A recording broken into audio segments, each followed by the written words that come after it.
If you play Cyberpunk on a 6700 XT, you're gonna be really impressed if you're playing it on old stuff on the phone, because it's really good for old stuff. At 1080p, you're gonna get about 120 frames per second with the settings on high and the ray tracing on 0.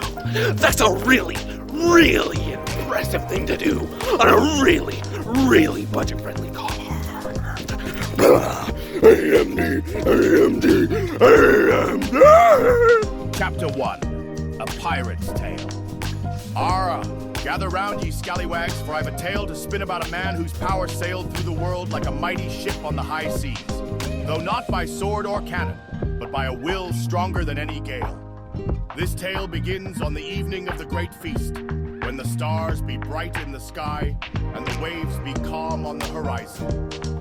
It was the day of the great banquet that Commodore Lisa Sue, the captain of the mighty vessel known as AMD, received a most unusual request.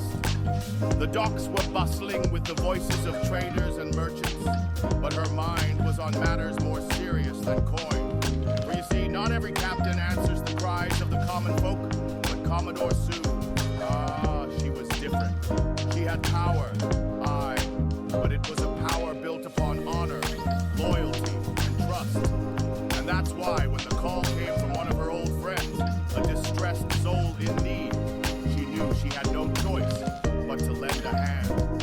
The man who sought her favor was none other than a lowly merchant by the name of Jim Anderson, a fellow whose name wasn't spoken among the high circles of power. Until now. Anderson had heard tales of Commodore Sue's might, and sought her out for a favor so grave it could shake the very foundations of their world. Anderson, stumbling with the weight of his plea, arrived at the grand doors of Commodore Sue's fortress, clutching a letter sealed with a mark most ancient. In the shadows of her chamber, the Commodore raised an eyebrow, reading the message. The words upon it were as black as a stormy night. "I need your help, Commodore," said Anderson, his voice shaking like a ship caught in a squall. "My daughter has been wronged. The villains in this world have taken what they should not, and I cannot find justice alone. Please, I beg ye, lend me your hand." Lisa Sue's eyes were as cold as the iron in a ship's hull. She did not hesitate. "I be no ordinary Captain Jim," she said with a glint in her eyes like a treasure chest waiting to be plundered. "But ye came to the right ship." Jim dropped to his knees, the floor creaking beneath his weight.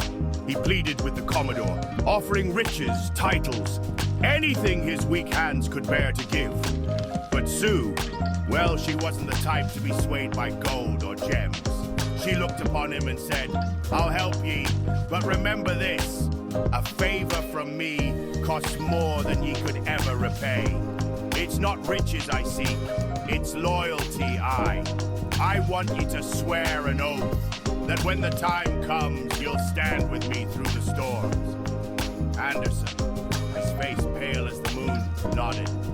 "Aye, Commodore, I swear it." The Commodore leaned back in her chair, the shadows dancing across her features like the mist rising from the sea. "Then it's done, but ye won't see me again. I have my own way of getting things done. My crew will take care of it." And just like that, the fate of Anderson's daughter, and perhaps the balance of the entire world, shifted in ways he couldn't imagine. Meanwhile, in the dark corners of AMD's pirate fleet, a crew of seasoned swashbucklers, pirates with hearts as hard as steel, prepared for the journey ahead. Captain Ruth... Cyberpunk offered me some alcohol. I don't drink alcohol. This concludes our speed run of the entire game because they offered us alcohol. It's over. We can't play no more. Why would they do that? Why would they do that? AMD is good for you, so I say.